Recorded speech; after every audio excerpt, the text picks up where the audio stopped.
এক ব্যক্তি ছিল পাগল, তার নাম ছিল বাহলুল। বাহলুল মাজনুনও বলা হতো। সে কেমন পাগল দেখেন, সব সময় কবরস্থানের ভিতরে বসে থাকতো। কবরের ভিতরে পা মেলাই দিয়ে পা দিয়ে বসে থাকতো আর বলতো, হাই আমি এমন এক কওমের সাথে আছি, এমন এক জাতির সাথে আছি যারা আমি থাকাকালীন আমাকে কেউ কষ্ট দেয় না। সুবহানাল্লাহ। আবার কষ্ট তো দেয় না, চলে গেলে আমার বিপদ শেখায়তো করে না। তাহলে কি আপনি তাকে সাধারণ পাগল মনে করছেন বলেন?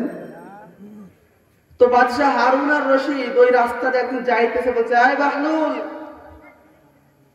আর কতদিন তুই এভাবে পাগল থাকবি, আর বুদ্ধিমান হবি না নাকি? তো বাহলুল বলে, বাদশাহ পাগল আমি না, পাগল আপনি। এই কথা যখন বলছে তো বাচ্চা হারুন আর রশিদের চোখ লাল হয়ে গেছে। অনেক দিনদার একজন বাচ্চা ছিলেন, চোখ লাল হয়ে গেছে যে আমাকে পাগল বললি? পাগল তো তুই, সর্বদা গুরুস্থানে থাকিস, কবরস্থানে থাকিস, আমি থাকি রাজপ্রাসাদে, আমি পাগল না তুই পাগল। তখন বাহলুল মজনুন বলে, বাদশা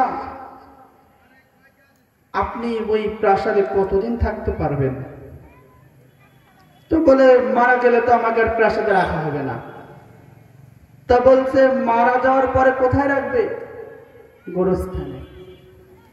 তখন বাদশার চোখ সজাগ হয়েছে, বিবেক সজাগ হয়েছে, চোখ দিয়ে টপ টপ টপ টপ করে পানি পড়া আরম্ভ হয়েছে। তখন পাগল বলছে, বাদশাহ যদি আপনার ওই বালাখানায় চিরস্থায়ী থাকতে না পারেন, মারা যাওয়ার পরে যদি গোরস্থানে আসতে হয় আর এই কবরে যদি চিরস্থায়ী ঠিকানা হয়, তাহলে আপনি থাকেন বালাখানায়, আমি থাকি কবরস্থানে। বলেন তো বুদ্ধিমান আমি না আপনি? সুবহানাল্লাহ। তখন বাদশা বলে, হ্যাঁ বাহলুল তুই বুদ্ধিমান।